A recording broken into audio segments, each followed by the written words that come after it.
Hello students, आज हम अपना आगे का टॉपिक करते हैं। आगे वैसे तो हमारे पास जो टॉपिक आने वाला है वो है यंग्स डबल स्लिट, लेकिन इस एक्सपेरिमेंट से पहले हमें दो तीन छोटी छोटी सी टर्म्स हैं, तो आज हम उन्हीं टर्म्स को समझेंगे। तो सबसे पहली टर्म है सुपर पोजिशन प्रिंसिपल। ये चीज हम 11th में कर चुके हैं। सुपरपोजिशन प्रिंसिपल क्या होता है? व्हेन टू और मोर waves are traveling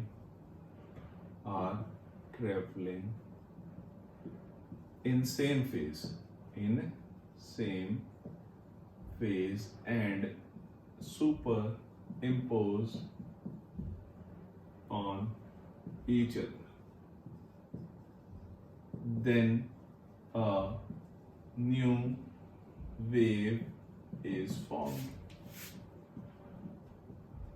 ठीक है, यानी दो वेव्स हैं, एक वेव है ए और एक वेव है बी। एक वेव है ए, एक वेव है बी।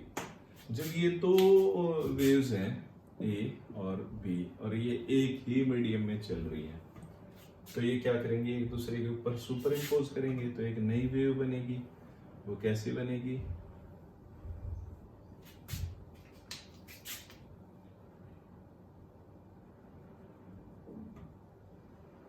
कुछ ऐसे ये सुपर इम्पोज हो जाएंगी। तो when two or more waves are traveling in same phase and superimpose on each other, then a new wave is formed, and the resultant wave displacement is equal to the vector sum of two waves। अब जो ए और B को मिला के सी wave बनी थी, इसकी displacement किसके इक्वल होगी? बाई चांस इसका जो डिस्प्लेसमेंट है वो y1 है, इसकी डिस्प्लेसमेंट क्या है? y2 है। तो ये एक दूसरे के ऊपर क्या होगी? Superimpose. वहां से क्या है? The resultant wave displacement is equal to the vector sum of two waves. तो इसका रिजल्टेंट बाई चांस जो रिजल्टेंट है, मैंने उसको किससे मार्क किया? y से। तो वो किसके इक्वल होगा? Vector sum of two waves. तो vector sum of two waves की displacement it means y1 plus y2। ऐसे बहुत सारी वेव्स होती जाएंगी अप टू yn। तो सुपरपोजिशन प्रिंसिपल क्या होता है? जो दो वेव्स वो एक मीडियम में चल रही है, अब मीडियम में चल रही है तो एक दूसरे के ऊपर क्या करेंगी? Super impose. तो उनका जो रिजल्टेंट जो वेव बनेगी, बाई चांस इसकी एक रिजल्टेंट वेव बना देता हूं, ये मेरी क्या बनेगी? एक रिजल्टेंट वेव। तो इसकी जो डिस्प्लेसमेंट है y, वो किसके इक्वल होगी? इन दोनों वेव्स की।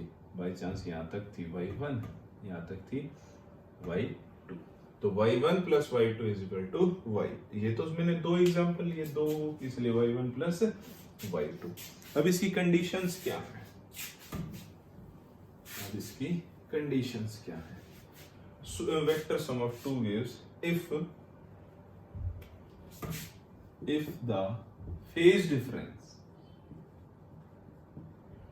between waves is zero, या तो उनके बीच में फेज डिफरेंस जीरो होना चाहिए, यानी ये मैक्सिमम तो ये भी मैक्सिमम, ये मिनिमम तो ये भी मिनिमम, अदरवाइज और कांस्टेंट, या फिर क्या होना चाहिए? कांस्टेंट। कि चलो भाई ए वेव हमारी कुछ ऐसे है, उनके बीच में फेज डिफरेंस या तो कांस्टेंट होना चाहिए या क्या होना चाहिए? अब जैसे एक वेव है ए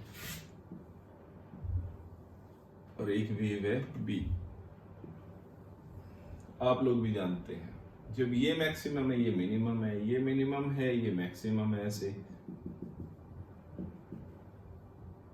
अच्छा ठीक है।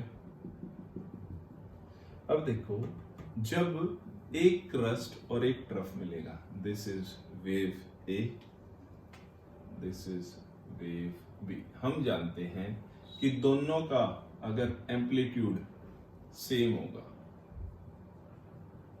एम्पलीट्यूड क्या होगा, सेम होगा। तो क्रस्ट का जो फोर्स है वो अपवर्ड है, डिस्प्लेसमेंट है, और जो ट्रफ है उसकी क्या है, डाउनवर्ड है। जब दो फोर्सेस बाय चांस 20 न्यूटन ऊपर लग रहा है, 20 न्यूटन नीचे लग रहा है, तो यहाँ पर जो डिस्प्लेसमेंट होगी वो क्या होगी बेटा, जीरो। डिस्प्लेसमेंट क्या होगी, जीरो।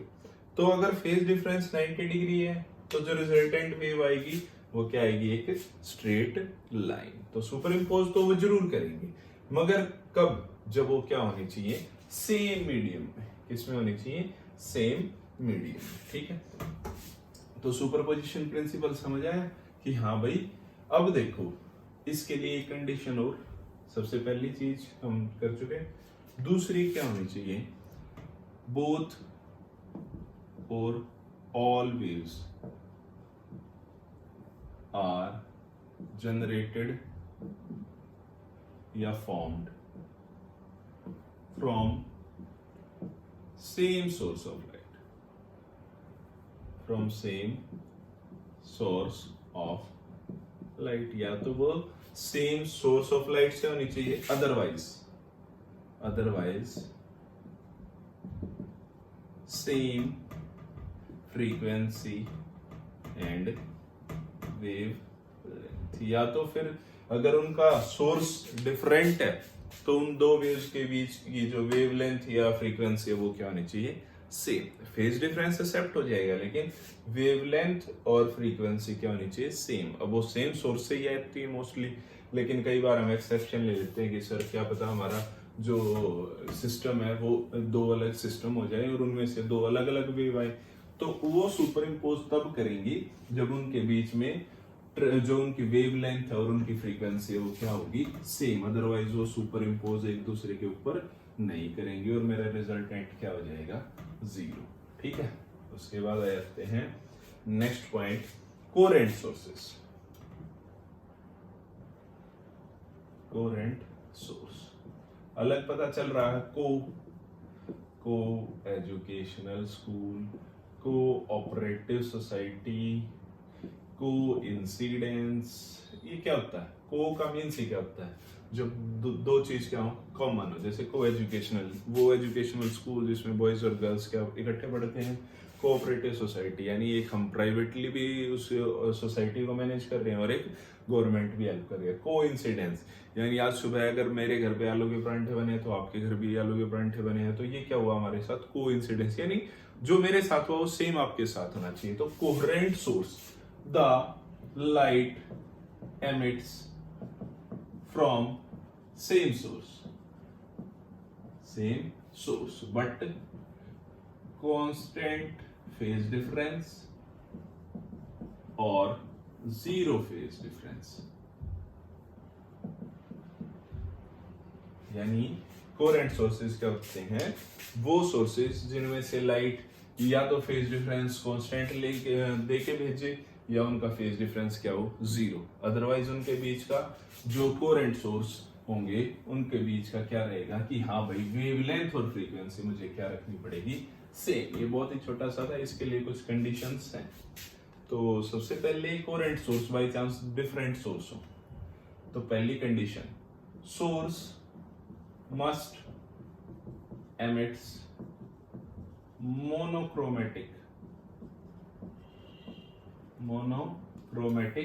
लाइट। यानी जो सोर्स है वो मोनोक्रोमेटिक लाइट। अब देखो ये बहुत ही सिंपल है, ये वर्ड समझना, मोनोक्रोमेटिक क्या होता है। आप कई बार जैसे हेडफोन लगा के म्यूजिक सुनते हैं तो कई सॉन्ग्स या मूवी एक्शन देखते हैं, तो कई बार जब हम स्क्रीन पे देखते हैं तो हीरो इधर से डायलॉग बोल रहा है तो हमारे इस वाले ईयर में आवाज आती है, जब हीरो इधर आ गया तो इस वाले में आती है। ये क्या होता है, ये होता है स्टीरियो साउंड। अब इसी में आप अगर सेटिंग्स में जाएंगे तो वहां पर ऑप्शन आएगा मोनो ऑडियो, यानी अब आपका वो ऑडियो खत्म कर देगी, हीरो इधर से चले इधर से, आपको वो उसकी आवाज क्या आनी चाहिए, कांस्टेंट। यानी बोथ चैनल्स, बोथ ईयर्स, या मैं कहूं बोथ हेडफोन्स, ये लेफ्ट वाला है ये राइट वाला, हियर्स सेम साउंड। वो डिस्टिंग्विश ही नहीं कर पाएगा कि भाई रो लेफ्ट था तो मेरे को लेफ्ट वाले में आवाज देनी चाहिए, राइट था तो राइट वाले में आवाज देनी चाहिए। वो क्या करेगा, हीरो का ही भी हो, उसके दोनों ऑडियोज क्या होंगे मेरे, लेफ्ट और राइट में आएंगे। तो मोनोक्रोमेटिक लाइट भी क्या हुई, मोनोक्रोमेटिक लाइट यानी जिसमें से वो क्या करे, कांस्टेंट फेज डिफरेंस की लाइट या जीरो फेज डिफरेंस की करे, ठीक है, यानी same light waves, same light waves क्या करे, एमिट करे। उसको कोई मतलब नहीं है कि वो लेफ्ट जा रही है तो उसकी जो वेव लेंथ है वो मैं 2 डिग्री माइनस कर देता हूँ, और वो राइट जा रही है तो 2 डिग्री प्लस कर देता हूँ, ऐसा कुछ नहीं, उसको कोई मतलब नहीं है। यानी ये अगर मेरा सोर्स है तो इधर इधर इधर इन ईच डायरेक्शन वो वेव 1 2 3 4 इसकी वेवलेंथ और फ्रीक्वेंसी क्या रखे, सेम, ठीक है। ये क्या बन गया मेरा, सोर्स एमिट्स मोनोक्रोमेटिक लाइट, ठीक है। दूसरी कंडीशन हम कर चुके हैं सुपरपोजिशन में। दूसरी कंडीशन क्या है, दूसरी कंडीशन है सेम वही, कांस्टेंट फेज डिफरेंस या जीरो फेज डिफरेंस, तभी तो कोहेरेंट सोर्स होगा। थर्ड वन क्या होना चाहिए, medium remains same, medium remains same, तो मीडियम क्या रहना चाहिए हमारा, सेम, ठीक है। अब आ जाते हैं लास्ट टॉपिक हमारा जो थोड़ा सा इंपॉर्टेंट भी है, वो है इंटरफेरेंस ऑफ लाइट।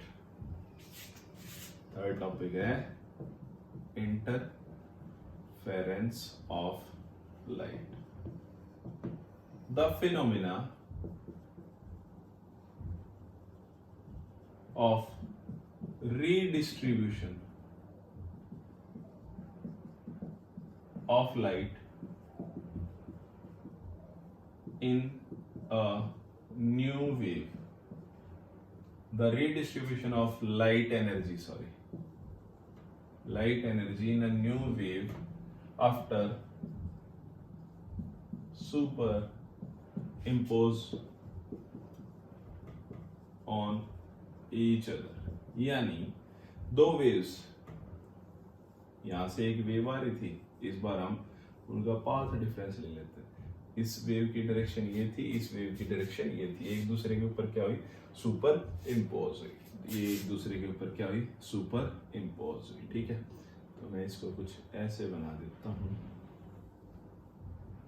ये क्या हुई, सुपर इम्पोज हुई, बाई चांस ये ए हो गई है और ये बी, ये ए थी और ये क्या थी, बी, ठीक है।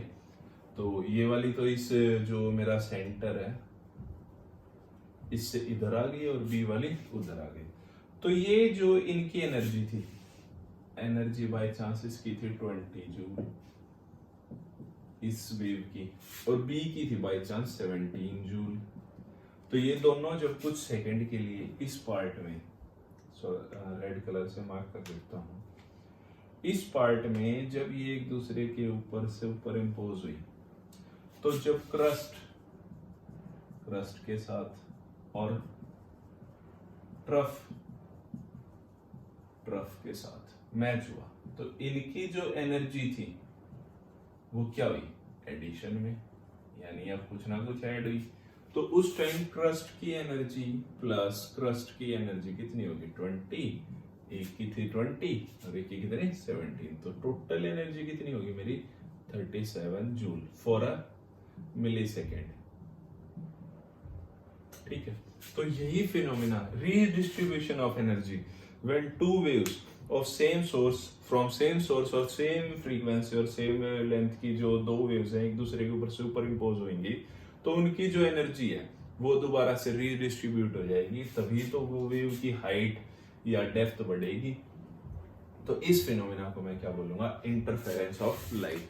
ये मोस्ट इंपॉर्टेंट है, अगर नहीं समझ आया तो फिर से समझो। Interference of light, interference of light होता है बेटा, दो अलग वेव्स, उनका वेवलेंथ फ्रीक्वेंसी सेम है, वो जब एक दूसरे के साथ मैच होती है तो बाय चांस एक की हाइट के अकॉर्डिंग समझते हैं, हाइट के अकॉर्डिंग समझ लेते हैं, एम्पलीट्यूड बढ़ा के देखते हैं एक बार, देखो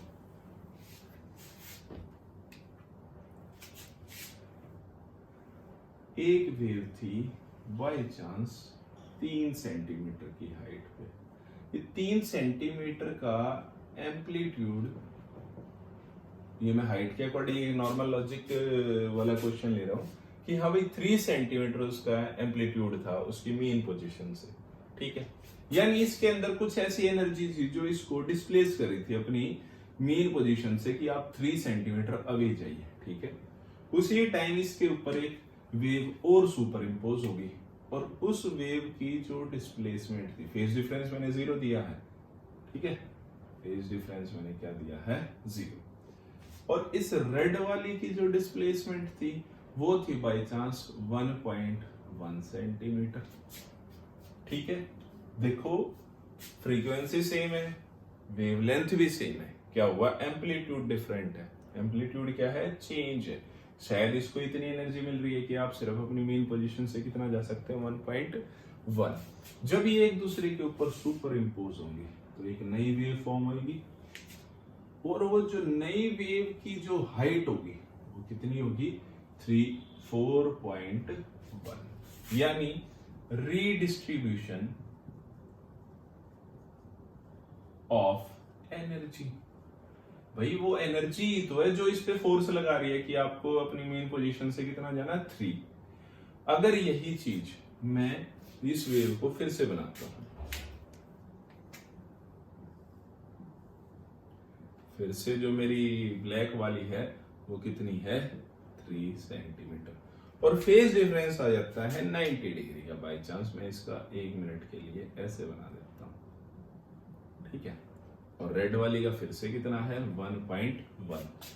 यहां भी सुपर इम्पोज हो रही है लेकिन यहां क्या हो रही है क्रस्ट से क्रस्ट। यहां भी सुपर इम्पोज हो रही है लेकिन यहां क्या हो रहा है क्रस्ट से ट्रफ। तो यहां पर जो एक नई वेव फॉर्म होगी उसकी जो हाइट होगी वो कितनी होगी 3 माइनस 1.1 यानी 1.9। कितनी होगी 1.9। देखो क्या यही तो है रीडिस्ट्रीब्यूशन और we can say interference of light. Interference यानी एक दूसरे के अंदर इंटररिलेट करना, लेकिन कब, जब सेम सब कुछ क्रस्ट ट्रफ, क्रस्ट के ऊपर क्रस्ट है तो वो चीज क्या हो रही है इंक्रीज, और जब क्रस्ट के साथ ट्रफ है तो वो चीज क्या हो रही है डिक्रीज। यानी दो वेव्स का आपस में मिलना और एक नई वेव बनाना इज नोन एज इंटरफेरेंस। लेकिन और नई वेव की स्ट्रेंथ, विड्थ, एम्पलीट्यूड सब कुछ क्या होगा वो टोटली डिपेंड करेगा दो डिफरेंट वेव्स की एनर्जी पे। तो the phenomena of redistribution of energy of two waves and form a new wave is known as interference of light. Clear है बेटा?